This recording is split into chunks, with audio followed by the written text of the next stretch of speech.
Bueno, muy buenas noches. Vamos a comenzar este curso de Doctrina de Cristo y vamos a comenzar orando a nuestro Señor Padre. Te damos gracias porque podemos en esta hora, porque podemos, Padre Celestial, venir y tener este tiempo en el que podemos acercarnos a ti, Señor, y podemos conocer y crecer más en el entendimiento de tu verdad, de la palabra. Te pido, Señor, que tú seas con nosotros en estas semanas que comenzaremos este tiempo de estudio y bendícenos, Padre. Toda la gloria a tu nombre en Cristo Jesús. Amén.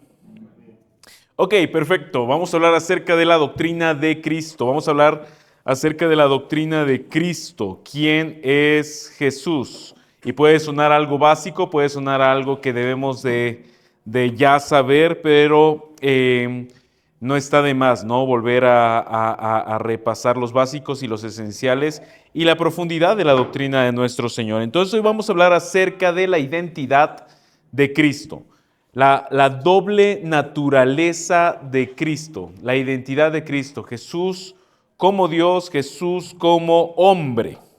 Vamos a hablar la primera mitad de la deidad de Cristo y la segunda mitad de la humanidad de Cristo. ¿Ok? Entonces vamos a comenzar con la divinidad o la deidad de Cristo, Jesús como Dios encarnado. Nosotros entendemos en lo que la Escritura nos enseña que Jesús no es una criatura, no es creación de un orden superior ni un hombre divinizado. Jesús no es creación. Jesús es la segunda persona de la Trinidad, eternamente existente, consustancial con el Padre y poseedor de todos los atributos divinos. Y vamos a explicar qué significa exactamente esto, ¿no? Vamos a explicar qué significa esto. En primer lugar, decimos que Jesús es preexistente y eterno. Jesús es preexistente y eterno. Cristo no comenzó a existir en un pesebre. Cristo no comenzó a existir en el pesebre. El Hijo, la segunda persona de la Trinidad, el yo soy, es eterno. Él es el creador no creado. Él estaba en el principio, desde el principio. Nosotros entendemos que Jesús se encarnó y al encarnar nace en un pesebre. Pero este no es el inicio de la existencia de Jesús. Jesús existe desde la eternidad y vamos a ver algunos pasajes bíblicos claves que nos enseñan esto. En primer lugar, vamos a ver Juan capítulo 1, versículo 1 al 3. Juan capítulo 1, versículos del 1 al 3. En segundo lugar, Colosenses 1:17. Colosenses 1:17. Y en tercer lugar, Miqueas 5:2. Miqueas 5:2. Una persona, por favor, que busque Juan 1, 1 al 3. Juan capítulo 1, versículos del 1 al 3. Alguien que lo lea, por favor, fuerte y claro. En el principio ya existía el Verbo, y el Verbo estaba con Dios, y el Verbo era Dios. Él estaba en el principio con Dios. Todas las cosas fueron hechas por medio de Él, y sin Él nada de lo que ha sido hecho fue hecho. Muchas gracias. En el principio era el Verbo, y el Verbo estaba con Dios, y el Verbo era Dios. Está hablando de Jesús. Y esta palabra, esta expresión en el principio, es la misma expresión de Génesis 1. Génesis 1, capítulo 1, versículo 1, ¿qué dice? En el principio creó Dios los cielos y la tierra. Lo que está haciendo la referencia es directamente a Jesús. Todo por Él fue hecho. Nada fue hecho sin Él.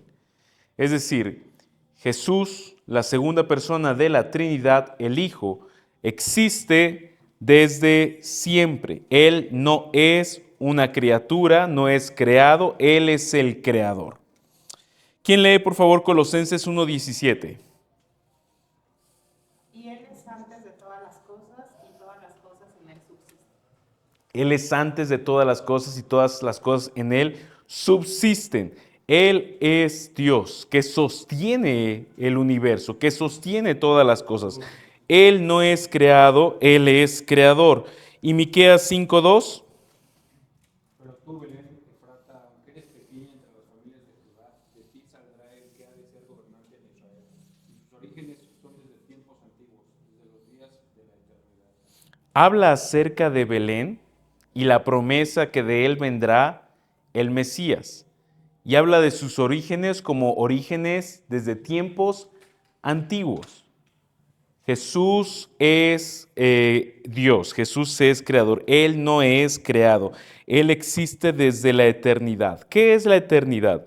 Y cuando pensamos en la eternidad puede ser difícil porque la eternidad no es un tiempo muy grande, la eternidad es una existencia fuera del tiempo, una existencia más allá del tiempo. Cuando pensamos o nos imaginamos en la eternidad, lo imaginamos normalmente como mucho tiempo, un tiempo que no tiene ni principio ni fin. Pero la eternidad es la existencia que va más allá del tiempo. Jesús existe desde la eternidad. Él es el Verbo eterno.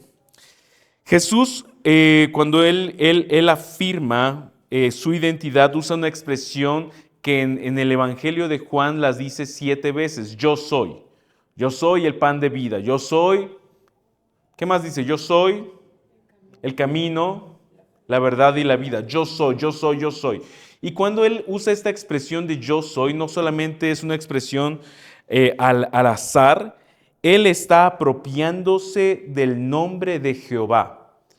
Cuando Moisés en Éxodo 3 se encuentra ante la zarza y Dios le está dando indicaciones de lo que va a hacer con el pueblo y con Faraón y cómo los va a liberar,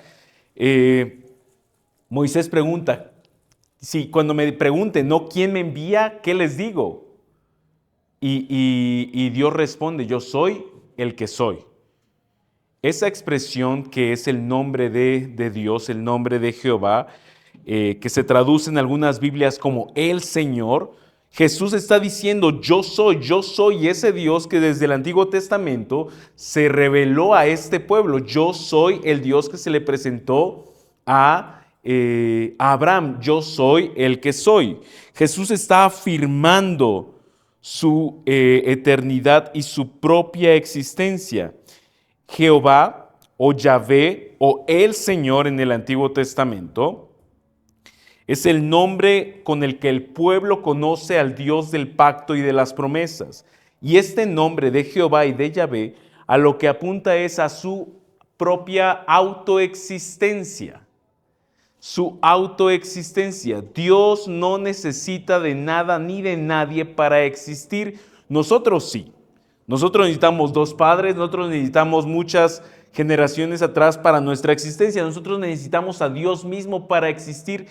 Él, Jesús, es el que autoexiste, es Dios mismo y por lo tanto, Él mismo es Dios. Y Él afirma esto. Alguien, por favor, que busque Juan 8:58. Juan 8:58. ¿Quién puede buscar Juan 8:58? Una segunda persona que busque Colosenses 1:17. Colosenses 1:17, Colosenses 1:17. Y una tercera persona que busque Miqueas 5:2. Miqueas 5:2, dije los mismos versículos que la vez pasada.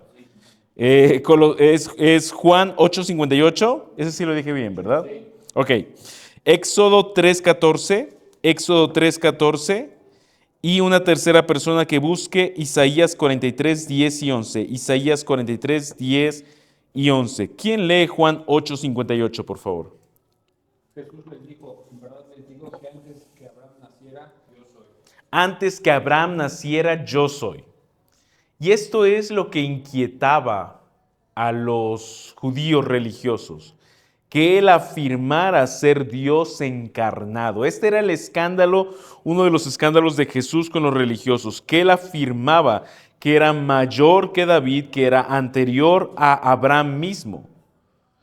Jesús no es alguien que aparece en primer lugar en el Evangelio de Mateo al nacer.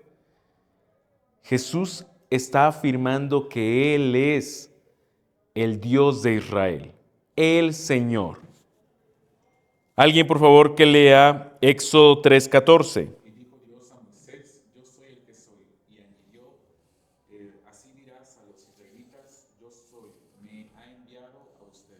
El yo soy me ha enviado a ustedes. Yo soy el que soy. Y Jesús una y otra vez va afirmando su identidad diciendo yo soy.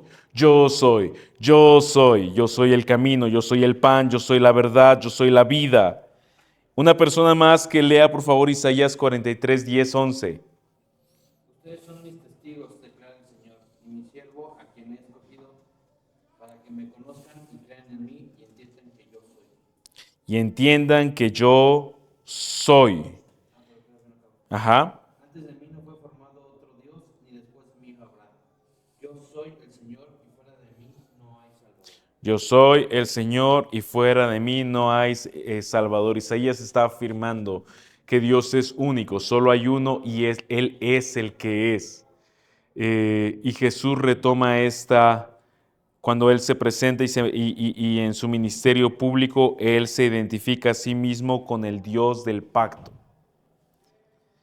La Biblia, el Antiguo Testamento, apunta a Jesús y habla de Jesús, porque Jesús es el Dios de Israel encarnado. Él posee atributos que son exclusivamente divinos. Él posee atributos que son exclusivamente divinos. La Biblia atribuye a Jesús cualidades que solo pertenecen a Dios. La Biblia atribuye a Jesús cualidades que solo pertenecen a Dios. Él es soberano y creador. Jesús es soberano y creador. Alguien, por favor, que busque Colosenses 1:16. Colosenses 1:16. Una segunda persona que busque Hebreos 1, versículos 2 y 3. Hebreos 1, versículos 2 y 3. Y una tercera persona que busque Apocalipsis 1:8. Apocalipsis 1:8. ¿Quién lee, por favor, Colosenses 1:16? Porque en él fueron creadas todas las cosas, tanto en los cielos como en la tierra, visibles e invisibles, ya sean tronos o dominios, o poderes o autoridades, todo ha sido creado por medio de él y para él. En Él fueron creadas todas las cosas. Jesús es el medio a través del cual la creación vino a existir. En Génesis 1 está el Padre, está el Hijo y está el Espíritu Santo. El Padre es el que habla. El Espíritu, si recuerdan, el Espíritu Santo se movía sobre la faz de las aguas. Y el Hijo es la palabra que el Padre habla. Es el verbo. La palabra de Dios es Dios hablando. Y dijo Dios, sea la luz, ese es Jesús. A través de él fueron hechas todas las cosas. ¿Quién lee, por favor, Hebreos 1, versículos 2 y 3? Sí, Hebreos 1, versículos 2 y 3. En estos últimos días nos ha hablado por su Hijo, a quien constituyó heredero de todas las cosas, por medio de quien hizo también el universo. Él es el resplendor de su gloria y la expresión exacta de su naturaleza, y sostiene todas las cosas por la palabra de su poder. Después de llevar a cabo la purificación de los pecados, el Hijo se sentó a la diestra de la majestad en las alturas. Muchas gracias. Por medio de Jesús fueron hechas todas las cosas. Y Él es a través de quien se sostienen todas las cosas. Jesús es Dios, soberano, creador que sostiene todas las cosas. Y es ahí donde nos debe de sorprender una y otra vez la grandeza de Dios. ¿Cómo puede Dios, siendo Dios, encarnarse en un bebé y dentro de un pesebre estar aquel que sostiene todo el universo? ¿Cómo puede el ser humano negar y rebelarse en contra de Dios mismo hecho carne y emitir un juicio injusto a aquel que es el juez de todo y sentenciar a muerte a aquel que es el proveedor de toda la vida? Jesús es Dios, creador soberano. ¿Quién lee, por favor, ¿Quién lee, por favor, Apocalipsis 1:8? Apocalipsis 1:8. Yo soy el Alfa y la Omega, dice el Señor Dios, el que es y el que era y el que ha de venir, el Todopoderoso. Yo soy el Alfa y el Omega. ¿Qué es el Alfa y el Omega? Así es. ¿Por qué es el principio y el fin? En griego, el alfabeto griego comienza con la primera letra que es alfa y la última letra es omega. Exacto, es el principio y el fin. Jesús es, cuando Él dice que es el alfa, el omega y el principio y el fin, lo que está sosteniendo es que Él es el creador eterno, el principio de todo, el fin último de todas las cosas. Ok, entonces Dios, Jesús, es eterno.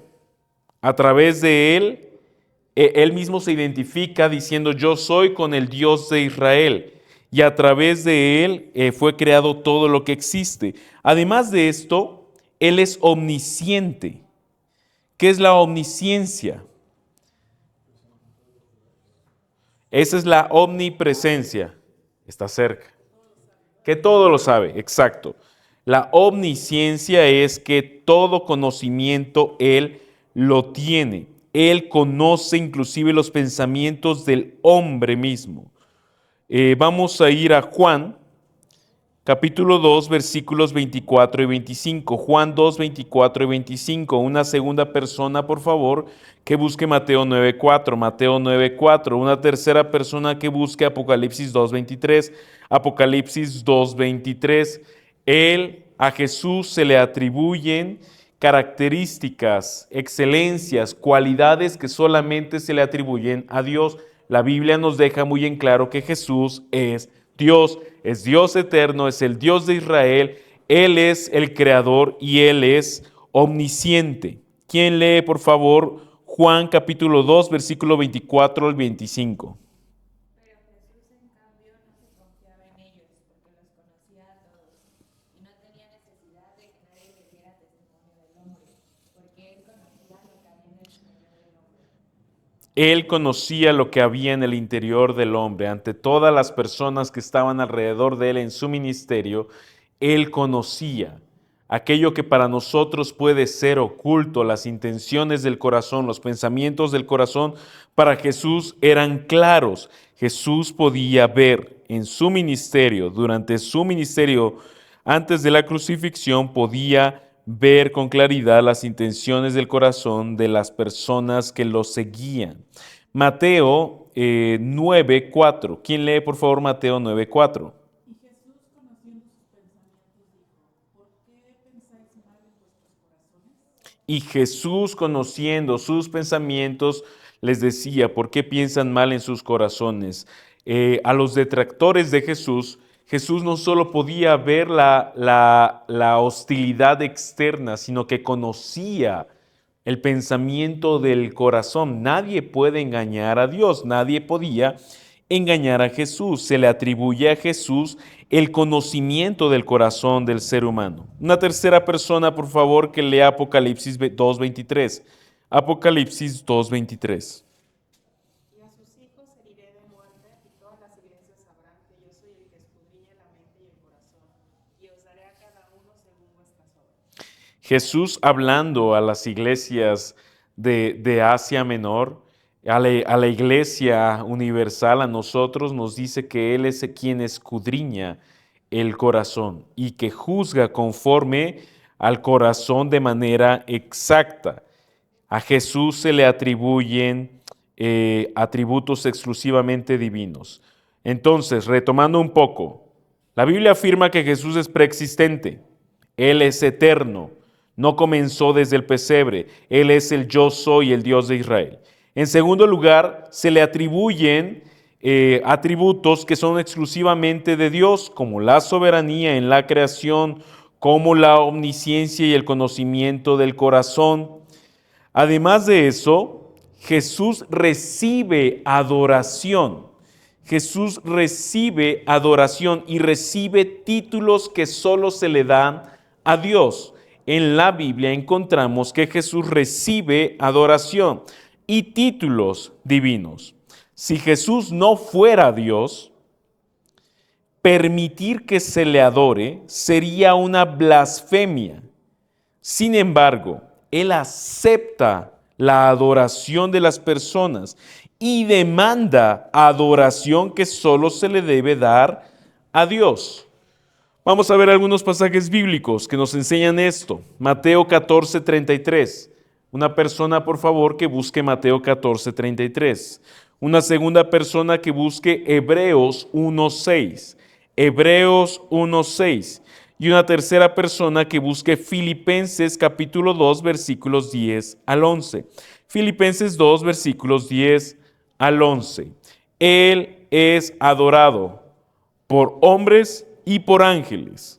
¿Quién lee, por favor, Mateo 14:33? Mateo 14:33.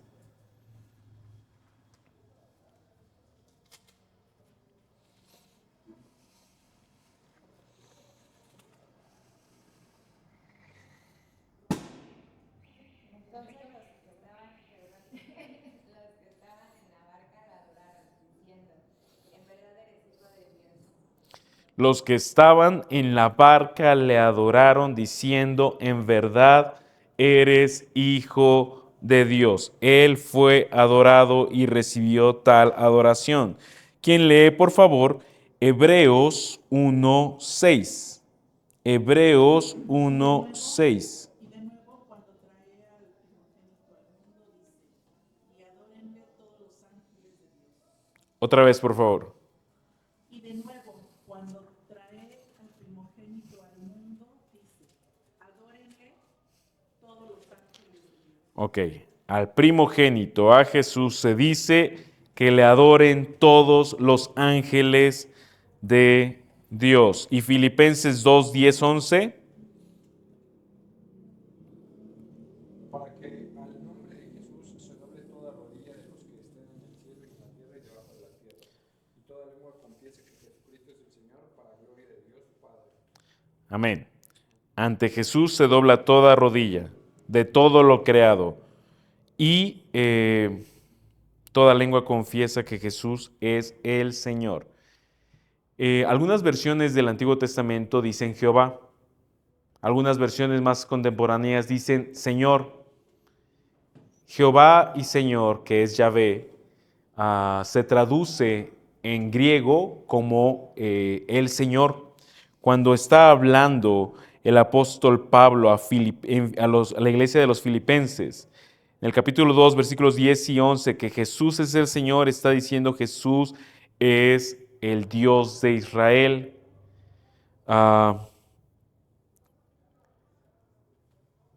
Él recibe adoración.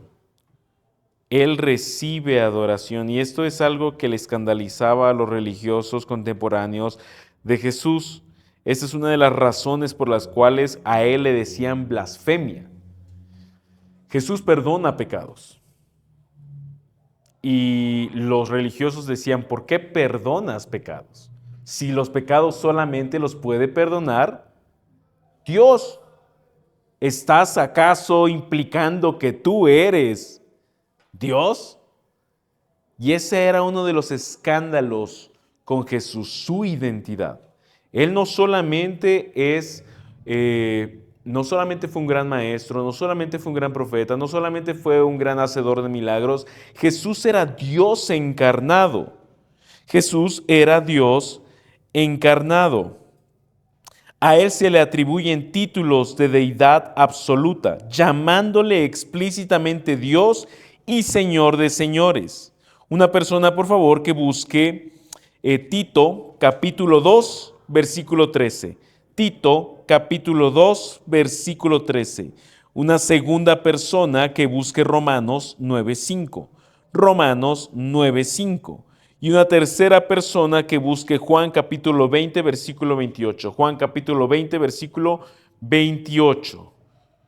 ¿Quién puede leer, por favor, Tito 2:13? Tito 2:13. Aguardando la esperanza bienaventurada y la manifestación de la gloria de nuestro gran Dios y Salvador Cristo Jesús. Nuestro gran Dios y Salvador, Cristo Jesús. Jesús es nuestro gran Dios y Salvador. Alguien que lea por favor Romanos 9:5. De quienes son los patriarcas y de quienes, según la carne, procede el Cristo, el cual está sobre todas las cosas, Dios bendito está hablando de los judíos, y de los judíos procede el Cristo. Jesús nació como judío, según la carne, especifica Pablo. Y hablando de Cristo, dice, Dios bendito por los siglos. Y una tercera persona, por favor, que lea Juan 20:28. Juan capítulo 20, versículo 28. Entonces Tomás respondió y le dijo, Señor mío y Dios mío. Amén. Tomás, el discípulo incrédulo, que al haber resucitado Jesús, así casi, pues introduce el dedo, ¿no? Toca la herida. Y después de haber tocado al Señor, él dice, Dios mío, Señor mío y Dios mío. Los discípulos, el que Jesús es Dios no es un invento que después se fue generando con el paso del tiempo. Los discípulos mismos creían que Jesús era Dios, que Jesús era Dios. Por último, en la deidad de Jesús, entendemos que la identidad de Jesús también se refleja en sus obras. Él tenía poder para perdonar pecados, algo que solamente Dios podía hacer. Vamos a ir a Marcos capítulo 2, versículos 5 al 10. Marcos capítulo 2, versículos 5 al 10 que voy a leer.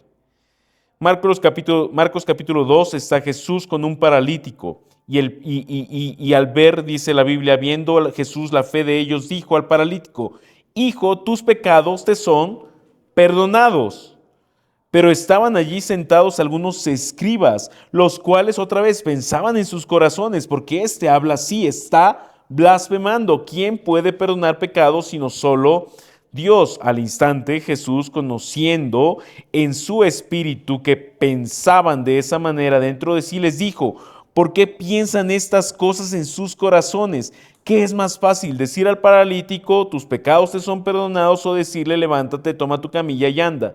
Pues para que sepan que el Hijo del Hombre tiene autoridad en la tierra para perdonar pecados, dijo al paralítico, a ti te digo, levántate, toma tu camilla y vete a tu casa. Jesús perdona los pecados, y como un sello de que lo que está diciendo es verdadero, porque yo les podría decir a ustedes, les perdono sus pecados. ¿Qué evidencia tienen de que eso sea real?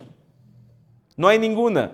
Pero Jesús dice, te perdono tus pecados, y en ese momento le dice al paralítico, levántate. El milagro no era tanto, o la obra de Dios no era tanto que el paralítico caminara. Ese era el sello de confirmación que sus pecados realmente eran perdonados. Jesús perdona pecados porque Él es Dios. ¿Por qué solo Dios puede perdonar los pecados? Porque los pecados se cometen en contra de Dios. Yo cuando ofendo, yo puedo deshonrar a mi padre y a mi madre. Y claro que mis padres se ven afectados por mi deshonra.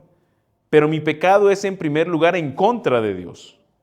Jesús perdona pecados porque Él es el principal ofendido por nuestros pecados y nuestros males.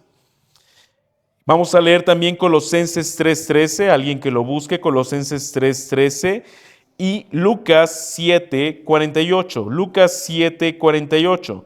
Colosenses 3:13 y Lucas 7:48. ¿Quién lee, por favor, Colosenses 3:13? Sean comprensivos con las faltas de los demás y perdonen a todo el que los ofenda. Recuerden que el Señor los perdonó a ustedes, así que ustedes deben perdonar a otros.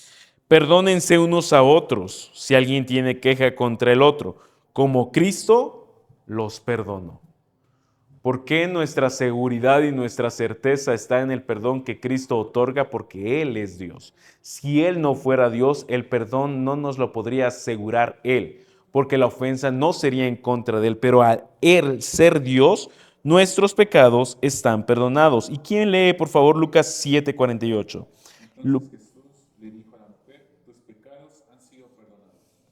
Lucas 7:48, Jesús le dice a una mujer, tus pecados han sido perdonados.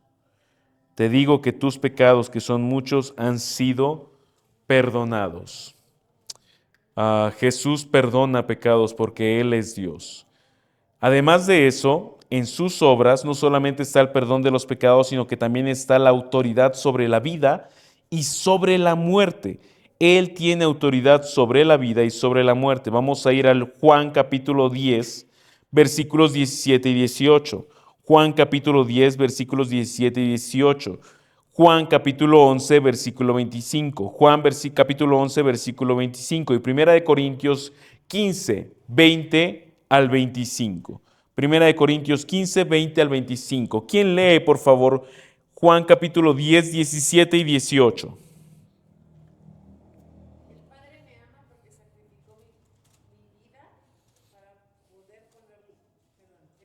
ama porque sacrificó mi vida para poder tomarla de nuevo. Nadie puede quitarme la vida, sino que yo la entrego voluntariamente en sacrificio, pues tengo la autoridad para entregarla cuando quiera y también para volver a tomarla. Esto es lo que ordenó mi Padre. Muchas gracias. Por eso el Padre me ama, porque yo doy mi vida para tomarla de nuevo. Jesús tiene autoridad para entregar su vida y tomarla de nuevo. Algo que el ser humano no puede hacer en sí mismo. Jesús sí lo puede hacer. Él es el amo, dueño y Señor de la vida. Él es Dios. ¿Quién lee, por favor, Juan capítulo 11, versículo 25? Juan capítulo 11, versículo 25.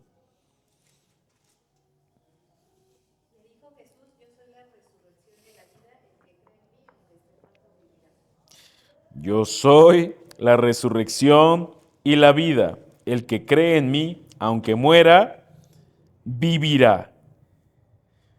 Jesús está afirmando que Él es quien es la fuente de la vida y de la existencia. En Génesis capítulo 2, cuando el ser humano es creado, es tomado del polvo y es hecho un ser viviente cuando Dios sopla en él aliento de vida. Es Dios la fuente de la vida. Jesús está diciendo que Él es la resurrección y la vida porque Él es Dios. Y Primera de Corintios capítulo 15. Vamos a Primera de Corintios capítulo 15 y permítanme leerlo. Primera de Corintios capítulo 15 versículos del 20 al 25. En el que se habla de la resurrección, dice la palabra del Señor, pero ahora Cristo ha resucitado de entre los muertos, primicias de los que durmieron. Porque ya que la muerte entró por un hombre, también por un hombre vino la resurrección de los muertos. Porque así como todos mueren, en Adán todos mueren, también en Cristo todos serán vivificados. Pero cada uno en su debido orden, Cristo las primicias, luego los que son de Cristo en su venida. Entonces vendrá el fin, cuando él entregue el reino al Dios y Padre, después de que haya terminado todo dominio y autoridad y poder. Pues Cristo debe reinar hasta que haya puesto a sus enemigos debajo de sus pies. El versículo 26, y el último enemigo será eliminado de la muerte. El último enemigo, que será eliminado es la muerte. Jesús es Dios. Amén. Jesús es Dios. Él recibe adoración. Él mismo se identifica con el Dios de Israel. A Él se le atribuyen cualidades que solamente le pertenecen a Dios. Y Él en sus obras actúa siendo Dios mismo. Jesús es Dios. Y al mismo tiempo, Jesús no solo es Dios, sino que también Jesús es hombre. No es que sea 50% Dios, 50% hombre. No es que sea cuerpo físico de hombre y un alma divina sin un alma humana. Jesús fue 100% Dios, 100% hombre. En su divinidad, Jesús es la segunda persona de la Trinidad. Y la Trinidad es una doctrina que estudiaremos también con mayor detalle, Pero la Trinidad, en pocas palabras, la podemos articular de la siguiente manera. Es un solo Dios y tres personas. Un solo Dios y tres personas. El Hijo, el Padre es Dios, el Hijo es Dios, el Espíritu es Dios, pero el Padre no es el Hijo. El Hijo no es el Espíritu no es el Padre. Es un solo Dios en tres personas. No es un Dios que tiene tres manifestaciones distintas, que a veces aparece disfrazado de Padre, a veces aparece disfrazado de Hijo o a veces aparece disfrazado de Espíritu. Él es un Dios trino. En el ser de Dios hay tres personas. Nosotros no conocemos nada así. Es decir, cuando tratamos de explicarlo, a veces usamos ciertas analogías que son útiles hasta cierto punto.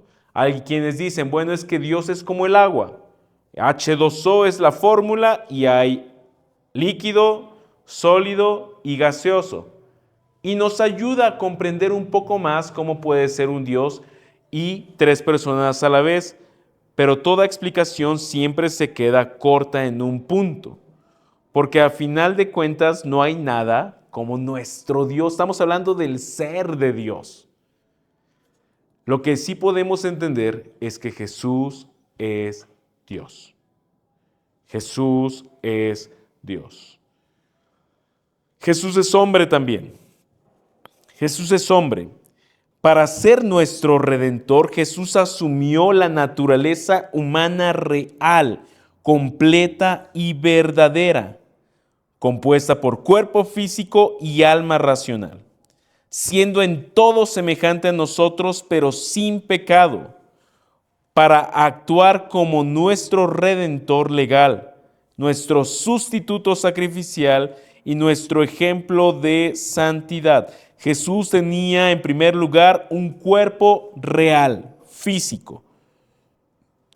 Una de las herejías, que salen en los primeros años del cristianismo, tratando de entender el ser de Dios y la obra de Jesús, es una doctrina que enseñaba que Jesús era como una aparición, que no tenía cuerpo real, que Él era una aparición en la que Dios se manifestaba, pero no tenía un cuerpo de carne y hueso. ¿Cuál es el problema con eso?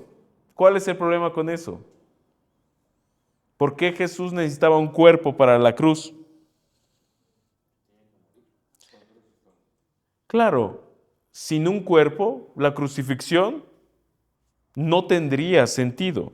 Jesús tenía un cuerpo real. Él nació y creció con un cuerpo humano, biológico, con un desarrollo físico y mental progresivo como el nuestro. ¿Quién lee, por favor, Gálatas 4:4? Gálatas 4:4. ¿Quién lo puede leer, por favor, fuerte y claro?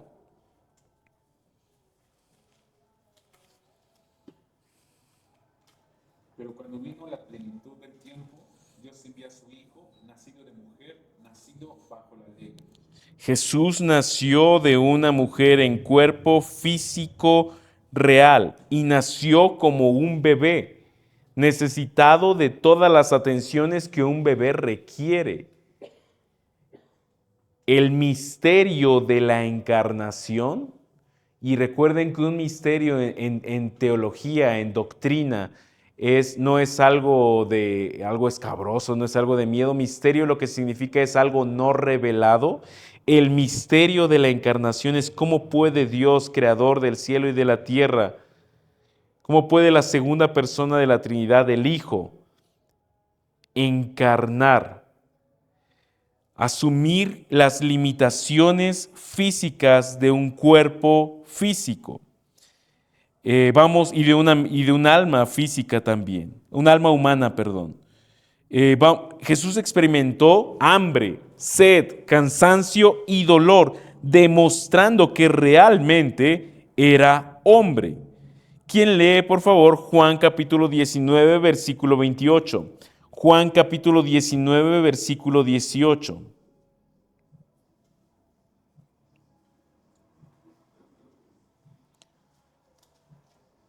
28, perdón. Juan capítulo 19, versículo 28.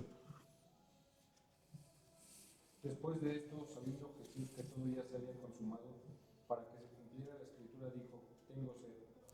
Tengo sed. Jesús, siendo la fuente de la vida, cuando se encuentra en el mismo evangelio en Juan con la mujer samaritana, le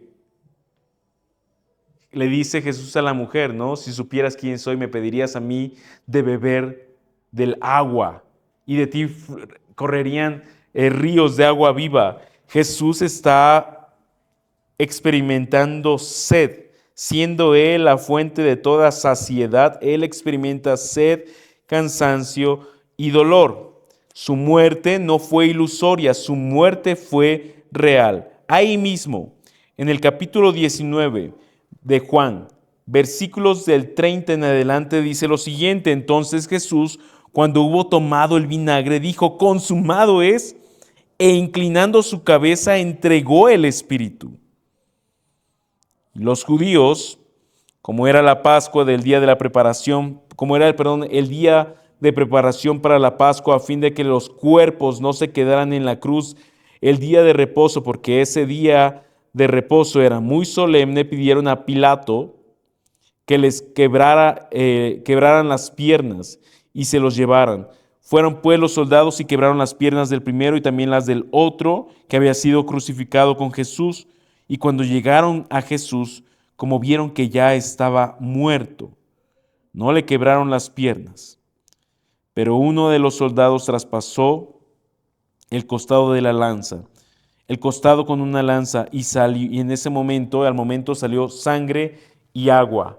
Sangre y agua era una evidencia de la muerte física. Jesús realmente murió. No murió Dios, no murió la segunda persona de la Trinidad, murió la naturaleza humana de Jesús. Dios no puede morir, pero su muerte no fue ficticia o ilusoria, realmente murió. Su cuerpo físico realmente murió. Jesús se vació de su gloria y encarnó en un bebé, limitando su poder, limitando su gloria. Jesús realmente tuvo un cuerpo físico. Así también Jesús tuvo un alma humana.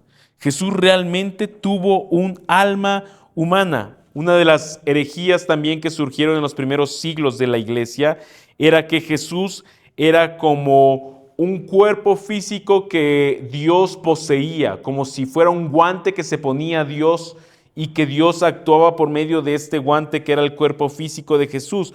Pero no es así. Jesús no Jesús no era un Dios dentro de un traje de carne.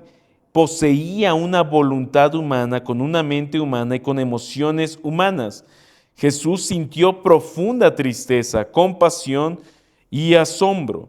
¿Quién busca, por favor, Mateo 26, versículos 37 y 38? Mateo 26, versículos 37 y 38. Entonces Jesús llegó con ellos a un lugar que se llama Getsemaní y dijo a sus discípulos: quédense aquí mientras yo voy allá y oro. Y tomando con él a Pedro y a los dos hijos de Zebedeo, comenzó a entristecerse y a angustiarse. Jesús comenzó a entristecerse y a angustiarse, y en el versículo 38 les dijo: mi alma está muy afligida hasta el punto de la muerte. Quédense aquí y velen junto conmigo. Dios no se aflige, y Jesús en su encarnación experimentó la aflicción previa a la crucifixión. Él se entristeció y se angustió. Él realmente tuvo una vida emocional humana, igual a la nuestra, pero sin pecado. Él sujeta su voluntad humana a la voluntad de su Padre. Ahí mismo en el capítulo 26, alguien por favor que lea el versículo 39. Y adelantándose un poco cayó sobre su rostro, orando y diciendo: Padre mío, si es posible, que pase de mí esta copa, pero no sea como yo quiero, sino como tú quieres. Padre mío, si es posible que pase de mí esta copa. ¿Cuál era la voluntad de Jesús, humanamente hablando? No pasar por la cruz, claro. No pasar por la cruz. Jesús realmente, en el momento previo a la crucifixión, no es que Jesús realmente en el momento previo a la crucifixión se angustió y su voluntad, humanamente hablando, en su encarnación, en su naturaleza humana, era evitar la cruz. Era evitar la cruz, pero se somete al Padre. Se somete al Padre, que pase de mí esta copa, si es posible, pero no sea como yo quiero, sino como tú quieres. Su naturaleza humana era como la nuestra, pero sin pecado. Pero sin pecado. Jesús tenía un cuerpo humano real, Jesús tenía un alma humana real. Pero en medio de todo, igual a nosotros, pero sin pecado. ¿Quién lee, por favor, 2 de Corintios 5? 2 de Corintios capítulo 5, versículo 21. 2 de Corintios 5, 21. Al que no conoció pecado, lo hizo pecado por nosotros, para que fuéramos hechos justicia de Dios en él. Al que no conoció pecado, lo hizo pecado por nosotros, para que fuéramos hechos justicia de Dios en él. ¿Quién es Jesús? Cuando nos preguntamos por la identidad de Jesús, podemos caer en dos errores. ¿Han visto las películas de los evangelios, por ejemplo, donde plantean a un Jesús que casi flota, ¿no? Y así no siente, no se aflige, como si tuviera siempre todo ecuánime y bajo control? Es un Jesús que enfatiza mucho la divinidad. Y por otro lado, hay ciertas representaciones donde Jesús es muy humano al grado del pecado. Jesús es Dios encarnado. Jesús es la segunda persona de la Trinidad, 100% Dios, 100% hombre. Era necesario que fuera Dios para perdonar nuestros pecados y era necesario que fuera hombre para poder representarnos a nosotros plenamente. Hebreos nos enseña que tenemos en Jesús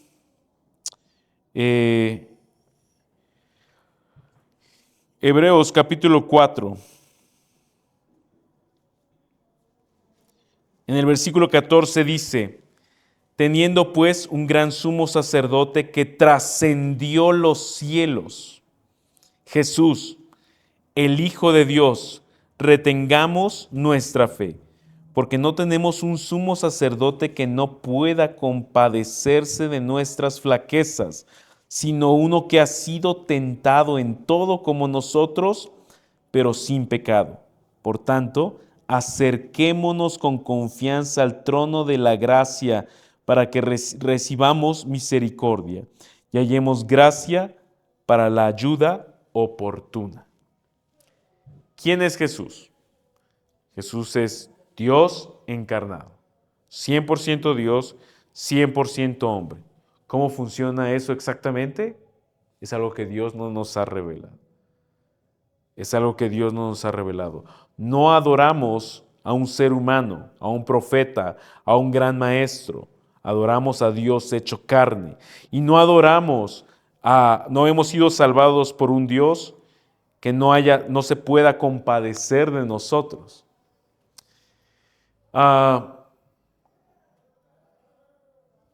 Alguien pone este ejemplo. Hay una autora de novelas de ciencia ficción, criminología, tipo Sherlock Holmes, en el que esta autora escribe de su personaje que es un hombre y de repente pareciera que esta autora ve a su personaje principal en medio de todo el problema, la angustia y el conflicto que ella misma ha ido desarrollando.